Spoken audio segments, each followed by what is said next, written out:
Ladies and gentlemen, good day and welcome to the Q3 and 9 months FY2026 earnings conference call of AXISCADES Technologies Limited, hosted by MUFG in time.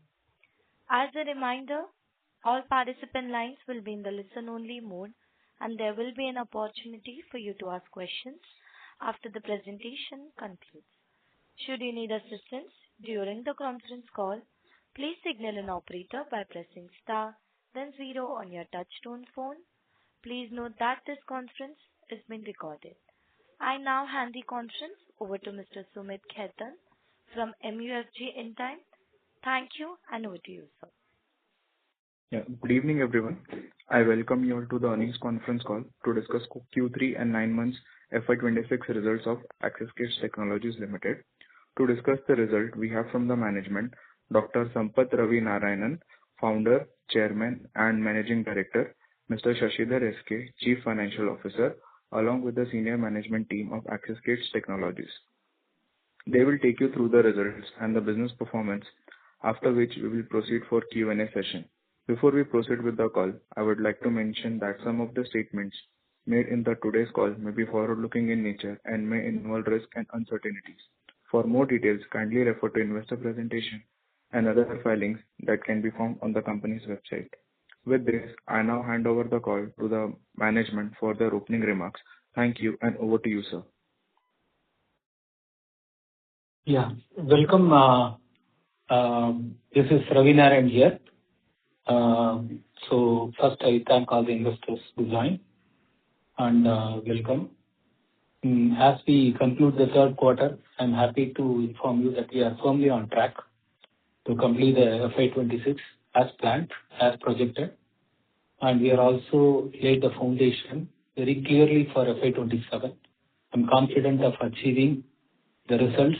Basically, it boils down to EPS growth of nearly 40 to 50% each year. We would achieve in FY26, and we will definitely achieve the same in FY27. So we are on track for that with enough forecast visibility, everything. So we are fine with that. So overall, long-term vision, Power 930, 9,000 crores by 2030. We are piling up the pipeline at this stage. A lot of things are being converted. We are working on some large partnerships and deals as we speak. And again, I believe we will be on track for the same. Of course, all dependencies include the facilities, some inorganic activities, acquisitions, etc., to gain strength and add new activities to us, and especially in manufacturing. So that will happen. And as another major goal for us is to, as you know, that we are moving from services to manufacturing and product solutions, etc. So for that also very, very firmly, we'll accelerate that process. We are trying to move faster than expected on that issue. So we hope that we'll have a significant percentage. This year, so far it is 39% on products and solutions and 61% on the services. We will flip the same percentage by next year, by 27. So then now the facilities are operational, especially the Aeroland, which has a fairly very, very good electronic manufacturing. Then certain labs are already operational, and we are able to attract some good customer base, especially from hyperscalers and large companies out of US and Europe. So that's happening quite well. DAL is kind of functionally ready. And then DAC, our ambitious project, Devanelli Atmanirbhar Complex, is getting ready. The radar portion, the complete radar hangars will be ready by Q3. It should be completely ready. We are looking at large integration of radars and maintenance of radars in that facility. Looking forward to that. And again, we have to handle the inorganic growth, organic tracking, and also to focus on the growth areas and meet the Power 930, and also have investor relationships. We have brought in Mukund. Mukund is with me now. Mukund Santanam.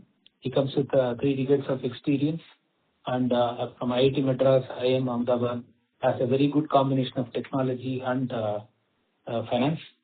So he'll be assisting or helping us to achieve the results, etc. And overall, we are on track. Just wanted to reassure. Will let Sashi, our CFO, to discuss with you on details of our performance and what's going forward. Thank you. Thank you, Chairman.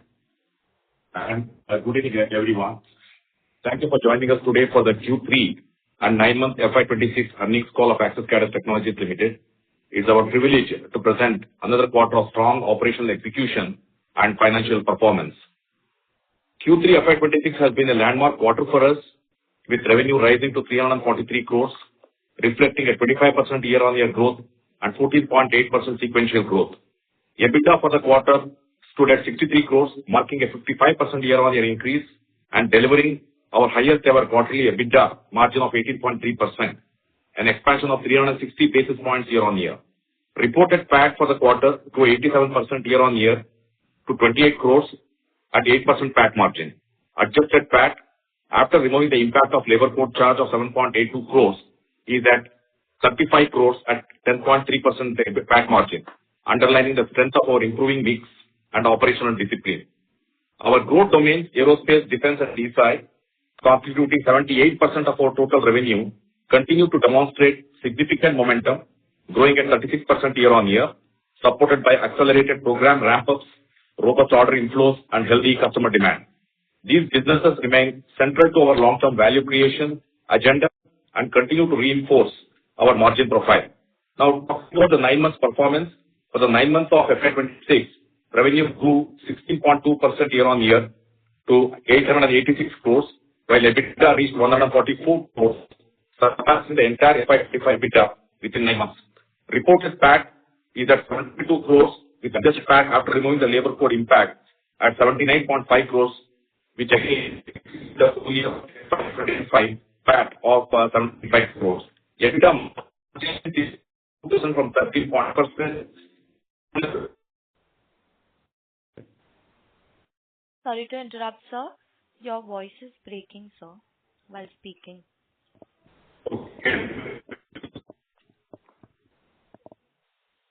Hello. Sir, we are not able to hear you as your voice is breaking, sir. So, are you able to hear me now? Yes, sir. Yes, sir. Loud and clear, sir, now. Yeah, I'll talk about the 9 months performance now. For the 9 months of FY26, revenue grew 16.2% year-on-year to 886 crores, while EBITDA reached 144 crores, surpassing the entire FY25 EBITDA within 9 months. Reported PAT is at 72 crores, with adjusted PAT after removing the labor code impact is at 79.5 crores, which again exceeded the full year FY25 PAT of 75 crores. EBITDA margins improved to 16.2% from 13.8%, a 240 basis points uplift year-on-year, demonstrating our continued focus on portfolio optimization, delivery productivity, and cost discipline. EBITDA margins for the three growth domains were at 21.4% as against 18.7% in the same period of previous year, an improvement of 270 basis points. Our annualized revenue per employee at 0.54 crores improved 38% over 3.39 crores, which was in the previous year. Our other verticals of heavy engineering, automotive, and energy, with a combined revenue of 194 crores for 9 months and constituting 22% of revenue, continues to be impacted by macroeconomic and customer-specific headwinds and is in the process of being recalibrated. The diluted EPS for 9 months, which is not annualized, was at 16.73, which grew by 65% from 10.13 in the same period of previous year. Our balance sheet remains robust, with a net worth of 730 crores and a net debt of just about 67 crores as on December 31st. This quarter further solidified our transition towards a solutions and product-led business model under the Power 930 vision. The ratio of product versus service revenues pivoted to 39:61 as against 33:67 in the same period of previous year. Our new infrastructure, the fully operational Devanahalli Aero Land facility and the progressing Devanahalli Atmanirbhar complex is already acting as a growth multiplier, enabling advanced manufacturing systems integration and new product development for global OEMs. We are encouraged by deal wins in Q3, growing global customer engagement, and a healthy order pipeline, which strengthens our visibility for Q4 and beyond. As we enter the final quarter of FY26, our financial foundation is stronger, our revenue mix continues to improve, and we are building a more resilient and globally competitive AXISCADES capable of delivering long-term value for all the stakeholders. Thank you, and we now open the floor for questions. Thank you very much. We will now begin the question and answer session. Anyone who wishes to ask a question may press star and 1 on their touchtone telephone. If you wish to remove yourself from the question queue, you may press star and 2. Participants are requested to use handsets while asking a question. Ladies and gentlemen, we will wait for a moment while the question queue assembles. We take the first question from the line of Bala Subramanian from Arihant Capital. Please proceed. Good evening, sir. Thank you so much for the opportunities. Sir, my first question, I'm looking at this geographic revenue side. US has grown more than 50% year on year, and APAC is more than 30% year on year, while Canada and Europe are like flat range. Could you please explain, despite having tariffs with US, how we have executed, and how are the customers accepting that tariff levels, and how we are managing what is the arrangement between with us and customers? And we are not impacted by tariffs per se. The activities we do. Hello. So we are not. Hello. Are you able to hear that? Yes. Yes, sir. Yes. There's a background noise. There is a background noise. Somebody has to mute too. And we are not impacted by the tariffs as it is. Europe is very steady for us. There is a lot of growth happening in Europe. But US also is doing quite well at this stage. Overall, the percentage will remain the same. We don't see any major shift. Overall, Europe will remain very strong for us, continue to remain very strong for us. We hope that it will maintain that 1/3 US, 1/3 Europe, and 1/3 of India. That ratio will kind of more or less continue. And so that is what, so there won't be any impact. And with the European Union FTA, we are hoping Europe can do better. It's going to be slightly better, and with our strong presence in Europe, and because we are traditionally having a very, very strong presence in Europe, Europe will continue to be a very strong hold for us. And the US, because fueled by new hyperscaler orders and a lot of things happening in eSI. As you know, that eSI, 100% of revenues come from US. There is a lot of traction on eSI currently, and we are getting a lot of momentum with the new facility. So US will continue to grow on eSI segment. Europe will continue to grow on aerospace and defense segment. That's all I want to tell you. Okay. Okay, sir. Sir, on the defense side, nearly 40% of revenue share is there. I'm looking at the data. Gross margins nearly 43.5%, and EBITDA margin 26.2%, and EBIT margin 25.6%. But if you look at some of the defense competitors are anywhere 35 to 40% kind of range. Just want to understand how do you look at defense margins, and our depreciation level also nearly 10 million in this quarter. We are doing massive capacity expansion on that defense side. How do you look at depreciation and capex side over next 2 to 3 years side? Yeah. So essentially, with respect to your question on gross margins, and of course it depends on the quality of the programs of what we are executing. In some quarters, of course, it will be the programs of what we execute may be much more lucrative in terms of margins. And of course, in terms of the capex, it is still work in progress. And there's a lot of background noise. So with respect to capex, the capex cycle will continue for whole of FY26 and the better part of FY27 and FY28. And the depreciation, I would say, will of course be as per the, I would say, the company law rates as what is there. So actually, I'm trying to understand whether we can able to reach 35% kind of margin. Mr. Balasubramanian. He's talking about basically, we are looking at, we are not going to be anything different from the rest of the industry because we are working on the same programs, almost similar programs as our competition. Because we are sometimes winning against our competition, so all of us are in the same page as far as margins are concerned. Our overheads are also not that different at this stage. So what we are looking at is that because the margins may look slightly in the lower side because a lot of R&D work is going on in defense, a lot of new programs or new wins are happening, which requires initial investment or initial timing. So as the program matures, the margins will keep on increasing. So definitely there is no difference between one company to other because we are all winning in a competitive way. And so I think it's fair to expect in and around 30% plus minus 5 as far as EBITDA is concerned on a matured programs and proportional operating margins. So currently, most of our wins are from the new programs. And so initially there will be a little bit of impact, but as we progress, then the margins will keep on increasing. That's what I mean. Okay, sir. So my last question. Sorry to interrupt, Mr. Balasubramanian. Yes, ma'am. I would request you to join back the queue as there are several participants waiting for their turn.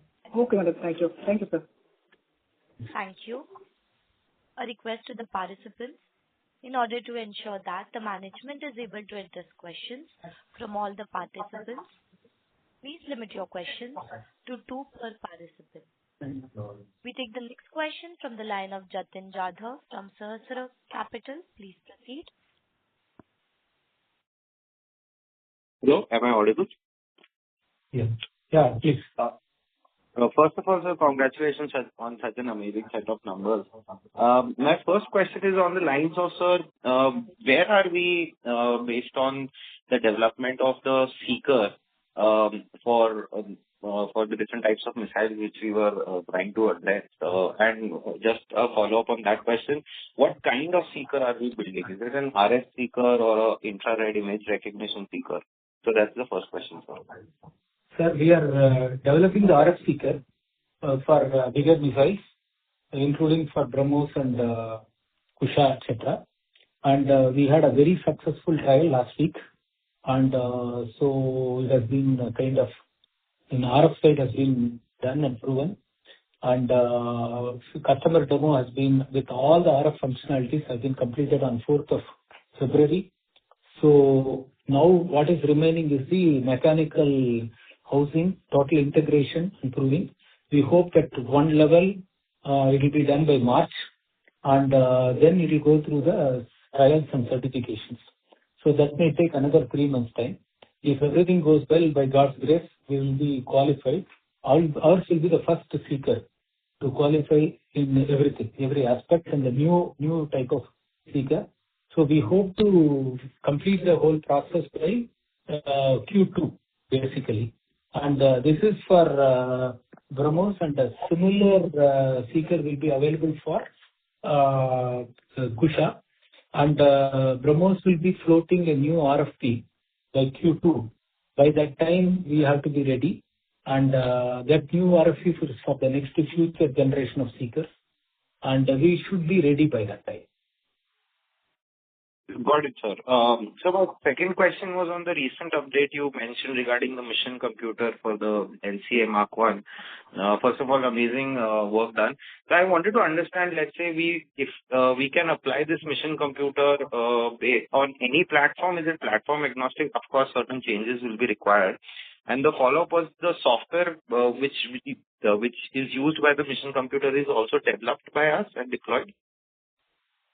Sir, the mission computer algorithm is provided by the defense labs, whereas the display processes, the basic software, and AI algorithm is provided by us. Technically, it can be used for other platform also, sir. And so it's platform agnostic. Currently, this is going to be in the all the Tejas systems. And the same thing is applicable to Sukhoi and every other platform also. So we will be hopefully the first choice partners as continue as far as MC is concerned. Okay. Got it, sir. Thank you so much, sir. I'll get back into the queue. All the best. Thanks. Thank you. Thank you. We take the next question from the line of Nirali Gopalni from Unique PMS. Please proceed. Hi. Thank you for the opportunity and congratulations on a good set of results. So my question is on the guidance that we give out. We still maintain the 40% growth in the core business in 26-27 and followed by 70% in FY28, right? Absolutely. No change. 26, we are all set. We are 1 quarter away, but we are expecting a very, very good result followed by Q3. So we will stick to that core increase of 40+%. And similarly, 27, we have reviewed today also again the entire order book execution details, etc. We are firmly on track again on the core increase of 40%+.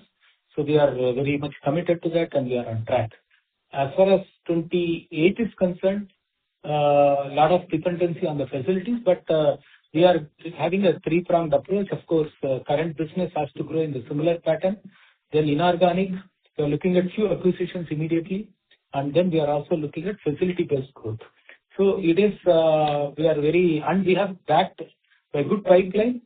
And I'm very confident about that also, 28 also. But currently, let us focus on 27. We are very firmly on that. Okay. I can assure you about it. Okay. So just the question because when you see EPS growth of 40-50% and when the core business is growing at such a rate, the bottom line should grow ideally much faster, right? Because this is a higher margin business.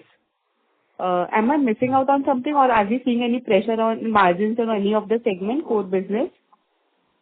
No, the margins of the overall percentage has come down because of the non-core activities. If you look at it, our core, we have increased the percentage point by nearly 270 points. Last year, right now it is at averaging at 21.4. And because our non-core and other activities, and so that is pulling down. Even in core, our services are lower margin.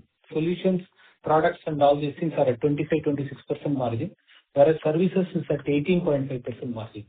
So, sorry to interrupt, but my question was on your EPS statement that you have mentioned in the presentation where you say that EPS will grow at 40-50% because in the first 9 months only the EPS has grown much faster than that. And if you grow the core business at this rate, then the bottom line growth should be much faster than 40-50% that you have mentioned, and hence the question. You see, the 50% is the minimum conservative number which we are talking about. As you would have seen, the 9 months have grown by 65%. So essentially, the ratio downwards of EBITDA is not is about at the moment it's about just about 1 second. See, I will tell you. Currently, we have our PAT, our EBITDA is going to be fairly good for this year. And our PAT, we are expecting to close whatever ratio I'm giving, it will be that. And that will be a good number, basically. Because we have, based on, because today the labor, this thing, because that has reduced recently, they have made from provisions. And some ESOP provisions we are making for the companies. So overall, with all the growth, there is no pressure on the margin per se, but extraordinary this thing like expenditures such as ESOP and employee costs, and then this especially in the labor this thing. This will probably make us correct to around 45% growth on EPS. Okay. If Shashi want to add anything? Yeah. So basically, as I said, from EBITDA line to the PBT line is about 78% as what we have. And so essentially, the conversion will be much, much higher as compared to the conservative number which we are putting out. Perfect. And just one last clarification. So in the aerospace... I would request you to join back the queue. Yeah, that's it. Thank you. Thank you so much. We take the next question from the line of Kaushik Mohan from Ashika Group. Please proceed. Hi, sir. Great set of numbers. Sir, I just wanted to understand the clarity on the, I'll just continue on the same last question. Can you give me understanding on the EPS? Because last quarter, so last year we did around 17.63 on the EPS.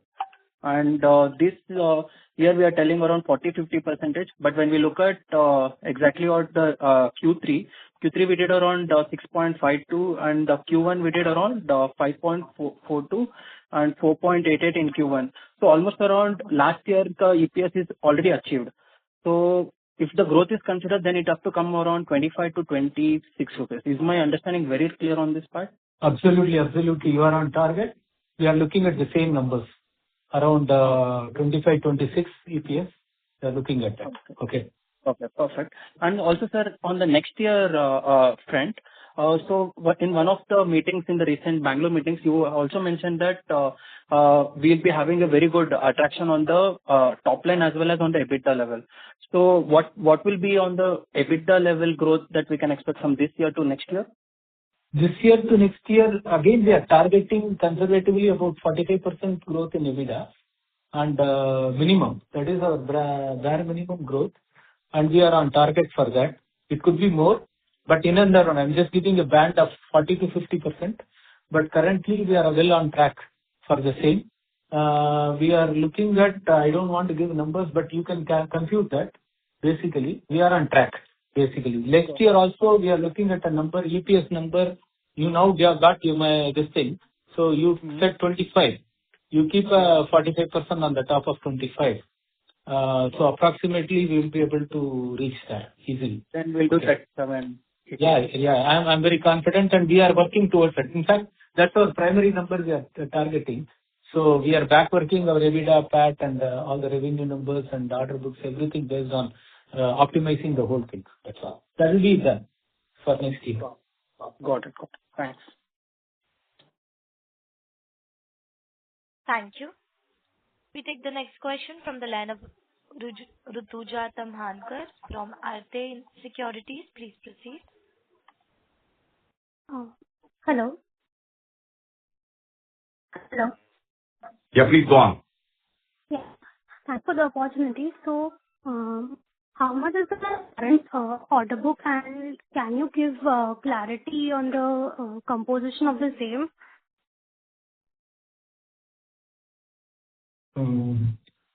You're talking about the order book, right? Order book Order book. Our forecast visibility, I would say, because we are all program based, so we don't call that as an order book because it depends on the number of items they are going to order. For example, so we are qualified either we are the first vendor or second vendor in most of the programs. So I'll call it as a forecast visibility. Based on that, we have currently around 3,400 crores as our forecast visibility at this stage. And we have enough numbers to close for next year comfortably as we planned. And as far as pipeline is concerned, we have very robust pipeline. So we are comfortable. And basically, in terms of growth areas, it will continue to be defense as a number one growth area for us. And followed by ESI. And aerospace will be moving more towards the manufacturing for the next year. So the growth will be good, robust, but overall we'll be able to manage the growth we are talking about. So it will be defense first, the ESI next, and the aerospace. That's how I see that. Okay. And what sort of programs are you looking for to be part of in the future in defense space especially? See, we are, we don't want to call it as programs, as we have a three-pronged approach. We are a very different company in defense compared to our competitors. We are the only companies we work on three activities. One is on the DRDO PSU side, which is program-based, and MOD, which is bid-based. Okay. And then there is a OEM-based, which is not program-based, it's offset-based. So we are working on all the three. And our main focus is on the OEM offset base is going to be our main focus area for growth, main driver for growth in the future. And of course, DRDO is stable. Currently, most of our revenue comes from DRDO, BL, that public sector things, and item number one. But we are also looking at, we have got some interesting bits going on, RFPs going on with Government of India, and hopefully we should win some of this. And basically, in all the three, we have a very, very good chance, as I said. And in DRDO, our baseline is assured because for the growth, it is assured because it's all long term. We have 5-year visibility in most of the programs. So we are firmly on track. So other two, yes, we are negotiating on the item number 3 and item number 2. We need to see. Some of the bids are going to be known by Q1, Q2 of next year. Okay. Okay. Thank you. Thank you. Thank you. We take the next question from the line of Deepak Podar from Sapphire Capital. Please proceed. Am I audible, sir? Yes, please. Yep. Thank you very much, sir, for this opportunity. So just wanted to understand, first up, you mentioned about very robust pipelines. Can you quantify it? What's the pipeline we are looking at in terms of order? And what's your current order book? Current order book I mentioned last question. So you can take it from there. And 3,400 crores. 3,400 yeah, approximately. Yes. Yeah. So pipeline wise, we are looking at around nearly Mukund, what is the picture? 14,000. Yeah. Our CGO confirms it is around 14,000 crores as of today, the pipeline. And this includes the bids we are submitted and the contract relationships we are signing, especially with foreign OEMs, long-term visibility of all these things we are discussing, put together qualified pipeline, which is being vetted and so on. I want to, again, don't take it as a guidance or anything. This is a pipeline. There is a fair chance of converting this, but currently we are very confident about this pipeline. And this is for a period of next 4 years. Okay. And the general conversion ratio, what's the conversion ratio? As I said, OEMs, it has a pretty high conversion ratios because they are all like relationship based, and as the discussion closes, we will 100% convert them. Government, in DRDO, the conversion rate will be 50% because there will always be one strong competition. Because there are 2 winners, there will be about 4 bidders in DRDO. So we are 50% conversion ratio. In MOD, it is a roll of the dice. It could go anywhere. But we are working on some interesting programs and we are qualified. Overall, I can say good chance of 50-60% conversion ratio. Overall. Okay, understand. Yeah. And on the margin front, so what's the differential we see between product solution versus service margins as we embark on a journey towards 80% kind of product solution? And do we aspire, any aspiration we have over the medium term, next 5-6 years, to reach any aspirational EBITDA margins that we might have? You see, basically, we see a degrowth in services. Services keeps on declining in terms of margin. And we struggle to get 18.5% EBITDA this year for the core services. And non-core, it is very poor. Services margin are going down.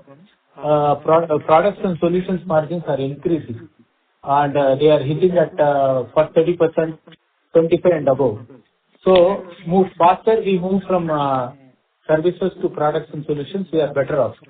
As far as your question is concerned, target next year will be about 20%. 20% this year will be closing at 17% average, but next year it will be 20%. That is what we are aiming at. 20% margin. The following year will be much better. Okay. Right. 20% margin, does that include your other income as well? No, it doesn't include EBITDA does not include other income. Okay. And also, I was trying to understand more on the aspirational part. I mean, next 4-5 years, do we have aspiration to reach 25% or something on those? Yeah. Of course. Once we flip the 80-20, you make the math, because average products and solutions are at 25 at this stage. It is growing also. The margins in the products and solutions area are increasing. Definitely there is a good margin available in the products as compared to services. Okay. So we are aspirational. Yes, we are looking at we want to be among the top margin companies in the country. So we are looking at 25 if you call it as aspirational, yes. But in order to achieve that, we should completely move to products and solutions. Okay. Understood. And any ESOP cost we had? Sorry to interrupt, Mr. Deepak. It's just a data point. I mean, I'm done. Yeah. So the current P&L includes an ESOP cost of around 5 crores. Of course, this is going to go up in the coming year because there is a lot more outlay which is being planned for ESOP. So 5 crores in third quarter or overall 9 months? No. For all the 9 months of the current financial year. 9 months. Yeah. So, operator, there's a lot of disturbance in the background. Can we ask everybody to mute, please? All right, sir.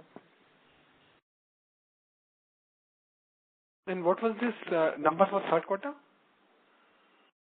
No. We take a charge of around 2 odd crores every quarter. As I said, we are currently finalizing an ESOP plan for the senior leadership, and that's going to get enhanced from next financial year, which we will talk about in the first quarter of next year. Okay, it will get enhanced in FY27. So what's the ESOP cost you are looking for FY27? You see, as I said, the ESOP list is still being finalized. We do not want to comment on that. So we will have a clarity on this in the next financial year, Q1. Sure. Okay. I think that's very helpful, sir. Wish you all the way well. Thank you so much. Thank you. Before we proceed with the next question, a request to the participants: when the management is speaking, please mute your lines. The next question is from the line of Dhruv Shah from Ambika FinCap. Please proceed. Congratulations, sir, on a very good set of numbers. I just have one question, sir. In last 3 weeks, we have done 2 press releases on order wins on ESI. Can we just quantify the scope? Because right now the order wins is around $1.5 to $2 million. But what is the scope eventually after 3 to 4 years down the line? Because I'm assuming this is just a pilot. Yeah, this is the pilot. We are going to scale up for the production. That's where our new facilities we are going to use. All our US customers, apart from design, we are also going to deliver the box build. So there we are expecting the large order pipeline from them. Last week, one of the world's leading company visited us, inspected the facility. So we are expecting this is a pilot, so we are increasing a multifold increase in the once the facility is accepted, certified, etc. Last week, the trials and inspection went very well. Yes. And so hopefully all our leading ESI customers have shown much interest. There are a number of customer visits have been planned February and March. Okay. And so so these 2 pilots Sorry, sir. Go ahead. Yeah, these 2 particular customers we are engaging in a bigger way. And I also had a meeting with one of the customers, one of the hyperscalers in US last week, who showed interest in diversifying and engaging with more activities with us. And the facility has come out well. And apart from the acoustic lab, we are asked to set up the home kind of home automation kind of thing with multiple sensors such as millimeter wave radar, sensor fusion, a large lab that can test multiple sensors for elderly living and home automation for a hyperscaler who is doing one of the companies, which they now bought, which is more into the home and hospital in the sense they make sensors for that. So basically I had a meeting. So it looks multiple ways. As you know, the other guy was a phone manufacturer and they visited, and we are looking like bigger engagement with all these things. We can't quantify, but it will be, as I said, whatever we got could be a tip of the iceberg, and it could be much bigger in the coming days. But I just want to keep you informed. By that time we finish all this pilot and everything, it will take about 6 months to 1 year. Don't expect something great happening in FY27. Maybe the order book will be there, but 28 onwards, the facility will start giving much more results. Okay. But sir, this would be more like a CDMO contract, right? So the margins will not be what we are doing right now at 24%. It will be much lower, right? No, it's higher. For example, I'll tell you, because in the testing, we are also making the flex boards, and this particular one customer we are talking about has to change this device every year. So we have to make this device and give it to all the OEMs, all the manufacturers every year. So it is year-on-year change. So it's recurring. Plus the margins are very, very good. As well as the defense margins are even more in certain cases. So we are looking at a fairly decent margins. Competition is not much, and we are okay with this thing. In ESI and the defense will have similar margins. So far, we are at 25-26%. In fact, ESI is slightly higher than defense as far as we are concerned. Okay. So we are at 26.5 in ESI, EBITDA, and at 25 in defense at this stage. But we hope to improve that at the coming as we progress. Okay. Fair enough, sir. Great, sir. Thank you so much for the opportunity and all the best for the future quarters. Thank you. Thanks. Thank you. We take the next question from the line of Pujan Shah from Molecule Ventures. Please proceed. Hi, sir. Thanks for the opportunity. My first question pertains to the defense segment. So we were quite bullish on the segment called QRSAM from our customer, and we were expecting in Q4 that order will be able to inflow. So are we on track? So what are you hearing from your key customer? Is it on time, on track, or it is now a bit delayed? Can you just give a sense about that? Yes, sir. QRSAM, we are expecting anytime our order to be closed, sir. We are shortly anytime to come. Okay, got it. Maybe 2 weeks. No, within 2 weeks, that's not our problem. It's okay. Training stage. And understanding the hello? Please go ahead. Yeah. Understanding the hyperscaler, so we understand that right now the amount is too small, but just wanted to understand the context in how many years it would able to scale up from a 1 million to, let's suppose, to get a certain amount of comfortable size we have been expecting from hyperscaler. So I understand the ESA might be understand the long time cycle and the order overdue, but just wanted to understand your projections on hyperscaler and how we will evolve with this. Basically, we are talking about currently 2 customers. You might have guessed. Okay. And the one which can grow up very well is because they are shifting all their manufacturing to India. India is becoming one of their largest consumers. So there are multiple manufacturing lines coming up. And what we are doing is an important, every station of the product, we are providing the test kits in every station, which is to be changed every year. So currently we are doing for 1 or 2 items for 1 line. So basically imagine that it goes into most of the lines and around the world. So the numbers look good, but we need to prove a lot of things to do that. We can go from current level to 100x or 50x if we go do it right. I don't want to speculate, but at the same time, it can go up. How big it is up to our capability and our this thing. Competition is less, maybe 2 or 3, maybe 1 more person in India, and around the maximum 3, 4 around the world. So we need to see how we are doing.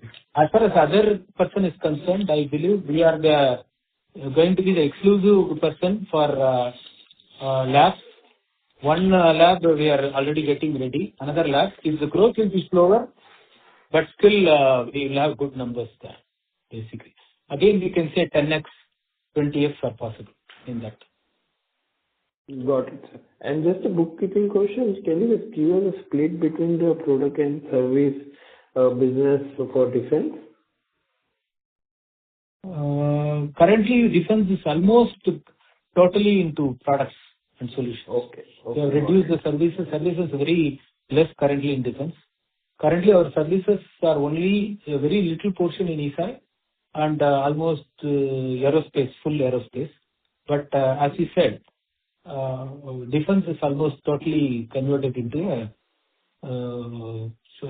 product and solutions. Totally. Got it, sir. Got it. Thank you so much. Thanks. Thank you. We take the next question from the line of Rohan Mehta from FICOM Family Office. Please proceed.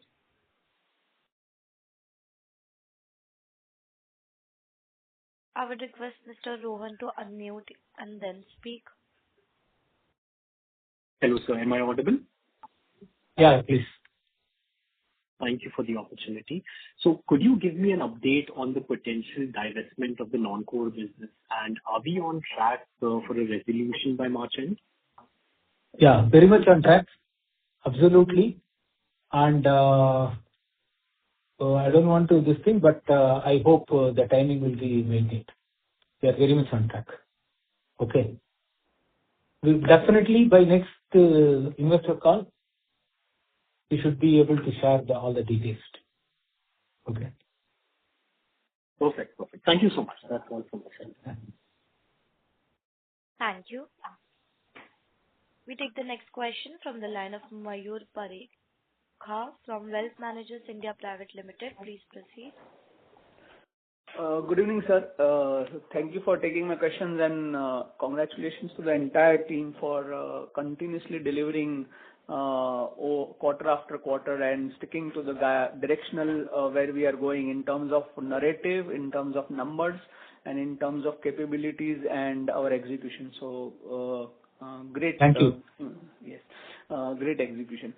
Sir, I just had two questions. One is, one of our slides talk about the headcount breakup, and in that is the industrial breakup of around 30% is what we say is the engineering side. Is that because the core is 60 and support is 9? So that 30% is the non-core as we projected. Right. We have roughly around non-core. This will be part of the divestment.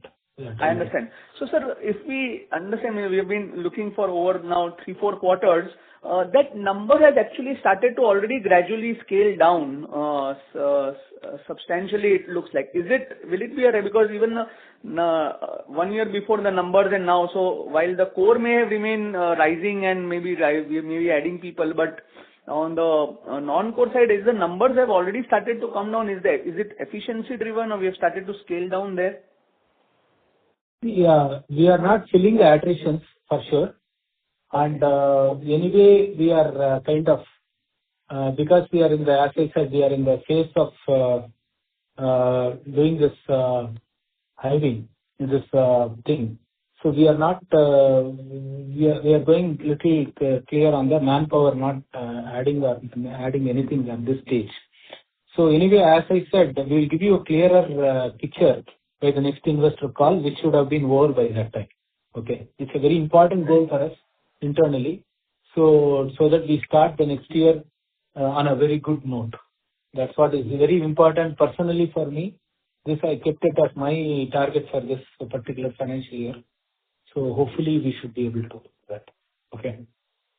Right, sir. So, wish you all the best for that. So last question on the capex side, sir. For the benefit of all of us, it's slightly because it's very difficult to understand because the segments are defense and aerospace and what we are doing and even ESI. So on the new facility, if you can help us understand the scale and the capabilities which Axis is building over the next 12 months to 18 months, so that we can fully understand what we're trying to do in the various segments in terms of radar or missile or, in terms of aeros. So just to reiterate, maybe just... I got your point. See, we are doing 3 facilities, as you know. DAL, which is Devanelli Aeroland, then DAC, which is Devanelli Atmanirbhar Complex, then there is MAC, Missile Atmanirbhar Complex. In this last one, Missile Atmanirbhar Complex, 8 acres, we got the land. We are building the facility. It will be tailored for all missile electronics and missile integration. Electronics means all the foreign OEM electronics we are trying to build. This will include seekers, onboard electronics, then data links for the missiles, etc. And we are going to do it in collaboration with some world majors. And also we'll do for indigenous missiles. We are working on certain programs, and this will be complete facility. This will be in 2 parts. One will cater only to foreign OEMs, only for India. It will have fairly good capabilities for missile integration, mostly completely for missile electronics. Okay, and it will be a cold assembly facility without the rocket motor or final ammunition, etc. It will be doing the final cold assembly for the missiles. If it is integrated, it will take about 2 years' time, but it will be one of the finest facilities outside the public sector. Once it is ready, it's very unique, and that is what we are trying to do in Hyderabad. So that is finest and largest. Will it finest and largest? I would say both. I would say both. So far, at this point of time, as we speak, definitely in the segment we are operating will be this thing. We'll be addressing all the aircraft-based missiles and so on. So I think we are on a good target about that. Okay. And the air-to-surface, air-to-air kind of missiles. Basically, that will be our main focus on the Hyderabad facility. And as far as Bangalore is concerned, it is for about 2 to 3 activities, mainly radar. We want to have one of the best radar facilities. Again, this is on a 3-pronged approach. One is to build our own large radar integration for large radars, which is both airborne as well as ground radars, to build it. So we are probably building arguably one of the biggest radar facility in India in the terms of height and capacity, etc. So it can go up to 65 feet or whatever it is with all the necessary hangars, etc. This will also cater to the maintenance of the radars, because India has a lot of radars which is very old, 30 years, 40 years, 50 years. We are looking at the retrofitting and maintenance of all the old radars and so on. That is another second thing. And third is performance-based logistics and support for foreign OEMs, foreign radars. So that is also there. So this is specific facility mostly catering to the radar. And the other part will be aerospace manufacturing, mostly into tooling and certain parts and final inspection, supply chain management, etc. That is on the second part of the DAC facility. So we'll have radars, we'll have aerospace. Third one is simulators, and mostly for the aircraft simulators, we are trying to work with the world leaders like Indra, where we are trying to get mostly for the defense aircraft simulators. So those simulators will be manufactured and they will be supported in India. As you know, we have already done a very successful implementation of Dornier simulator, and it has been running very successfully in Air Force.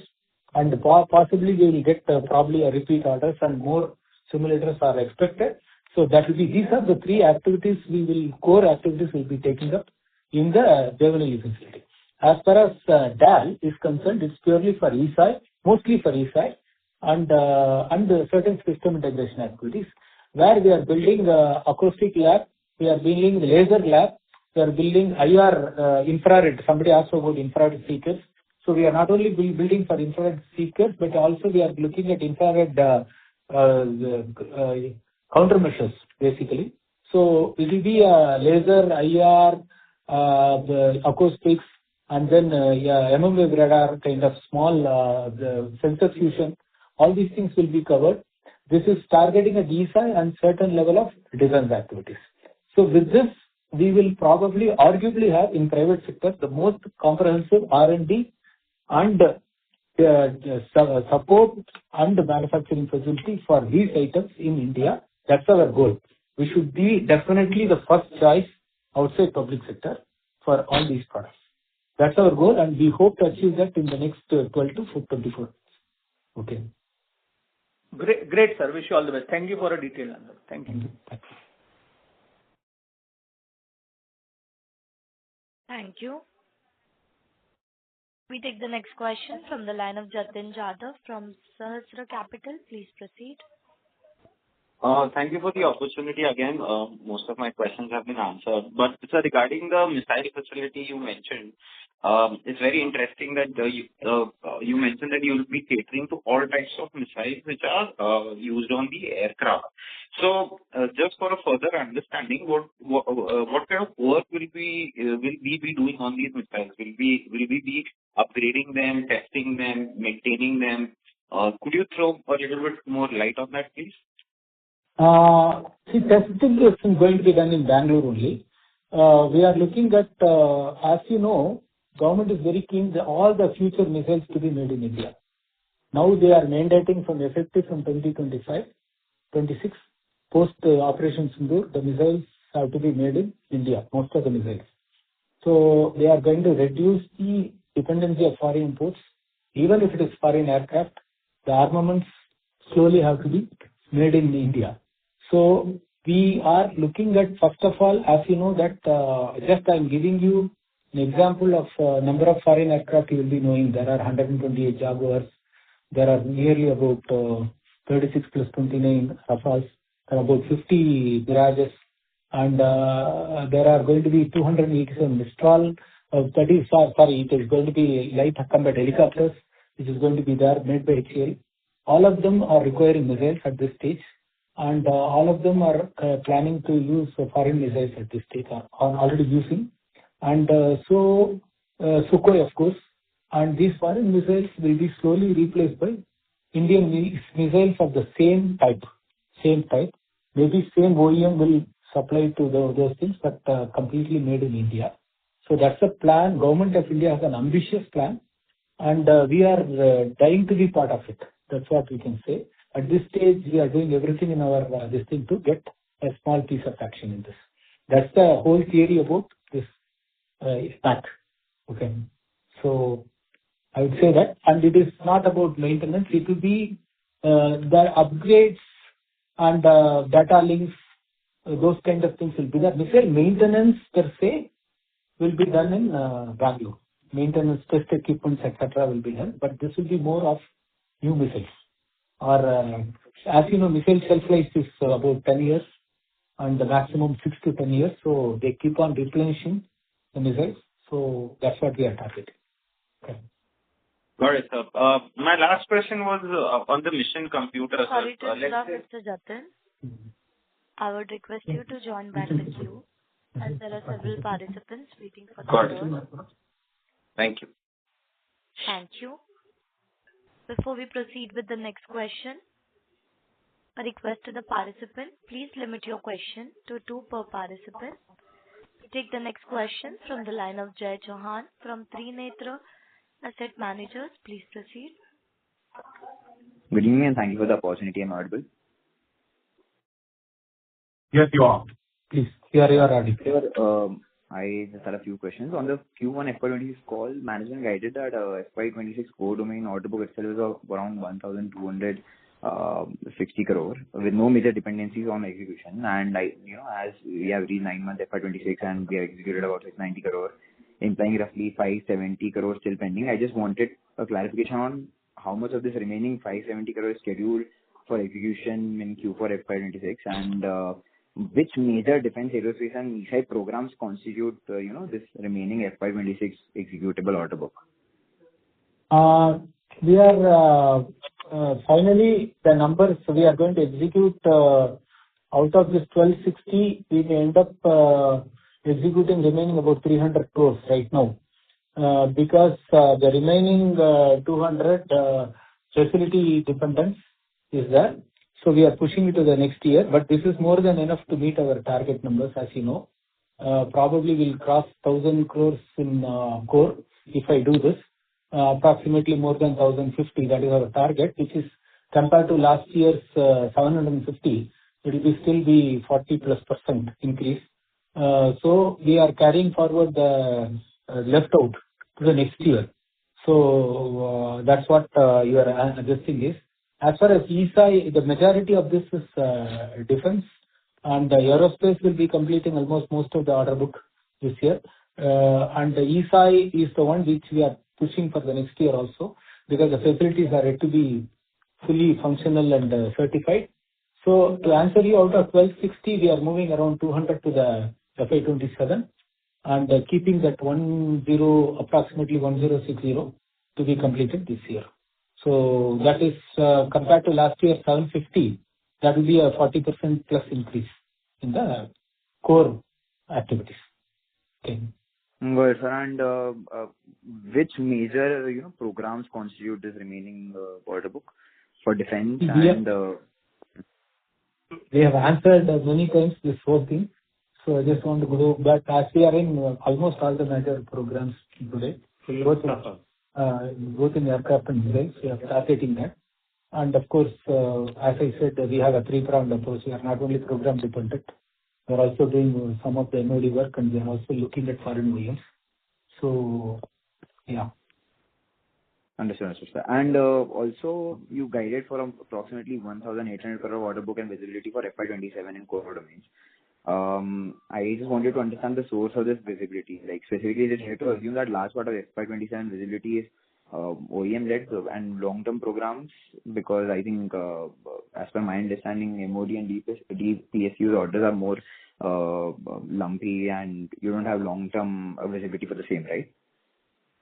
Yeah, you are right. And as far as next year is concerned, again, our target is about 40-45% growth in the core area. So we are looking at completion of, that now we discussed about the current core as 10,050 or something like that. So you add about 40% to that. That's what we want to execute in the next year as far as core is concerned. We are on target for that. And that should be, anything else will be again facility dependent and carried forward to the following year.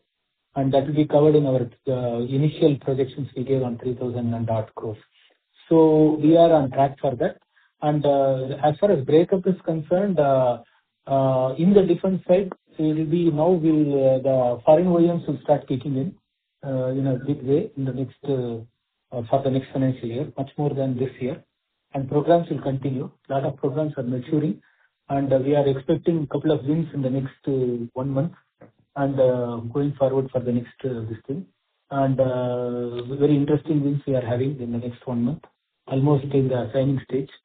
And so we are looking at about 400 crores of win in the next 1 month, and for going forward for the program side. And MOD, we cannot predict anything. It is again, as I said, roll of the dice. But we are working on, between you and us, we are working with the world's largest AI company, or one of the most prestigious AI company, for bidding some of the AI-based complete drone management systems and the whatever you call it as. So that is one thing which is upcoming in a big way. Unmanned account. So can you explain, Babu, about this? And this is something which we are focusing as far as MOD is concerned. I don't want to reveal much, but we are working with the number one company in the world, and we have a partnership with them. So hopefully that materializes, the paradigm shift will be there in our whole area, because each orders are big, multi-thousand crore orders. So I don't want to put this as a excitement or anything. We have to keep our fingers crossed, but defense is more focused towards it. Babu, can you just throw some light on what exactly the type of programs? This is the unmanned combat system. So we are working with the biggest OEM to implement the autopilot, and also to entirely have the mission planning system, and also the combat facilities on board the aircraft. So this is a large program, one of the largest programs. So we are actively participating in this, and also there are many more on a similar lines, both with the autopilot, and also with the munitions enabled on this. These are all our activities. These are the first time AI, so that is going to be our big focus, AI driven, and all the intelligent combat systems, unmanned intelligent combat systems. That is the focus, and we are fairly we have a very first good partnership. And but as I said, see, these are like, you can treat the chances of 10% or something like that. I don't want to give too much of excitement because these orders are very, very big. And as I said, roll of the dice order. But we have one thing going for us is the partnership we have, probably the best in the world. Okay, and more than best, it's the most proven in the world. Okay, and we have a partnership with a US company which is proven, battle proven, and probably arguably the leader in the combat systems. Okay, and okay, so I just don't want to. So this is our roadmap going future as far as the mode is concerned. OEM is fine. That's going to be very good. And as far as programs are concerned, it's happening. It's all happening. And as we said, money next to me is our president. He's confirming that he is expecting about 400 crores in the next 1 month. Yes. New orders for new programs. Okay. So that's it. Thank you. Understood, sir. Understood. And sir, one last question. In the Q2 Sorry to Concall, interrupt, Mr. Jai Johan. Miss, one last question. Just an update. So basically, manager mentioned that the Takan development for Indra was completed and customer approved. There's a production order, expected shortly. And I just wanted to understand the current status of that. The Takan. I'm passing on to our global president, Alfonso Martinez. Yes, hello. Handling Indra. Yes, exactly. Well, we signed a MOU in Indra to be the preferred partner in India programs. Takan is already almost finished the deal. We are closing the paperwork now, and we will announce very soon. It's in partnership between Indra and Centum and us, and the agreement is full now. We will give some details in the coming days.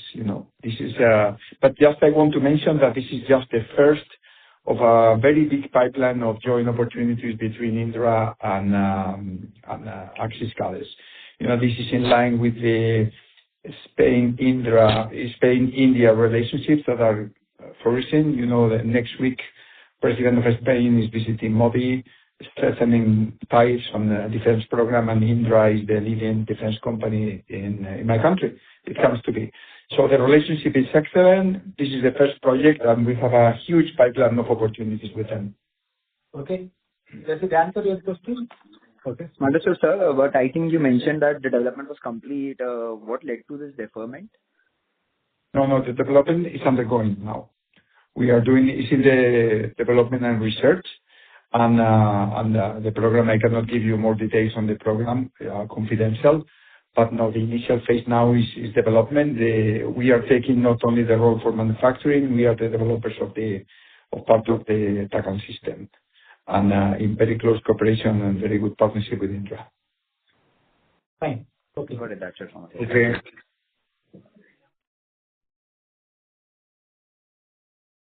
Sumit, with this, we come to the end of the earnings call for the Q3 and 9 months of the current financial year. We thank all the participants, our investors and other stakeholders who are on the call. Any queries which you may have, please direct the queries at our investor relations person, and he will answer that. And I will also invite all of you to come to Bangalore, visit our facilities. We'll have one-on-one open house anytime you want. Please let us know. We'll be very, very happy to host you and answer the question in person. Okay. Thank you.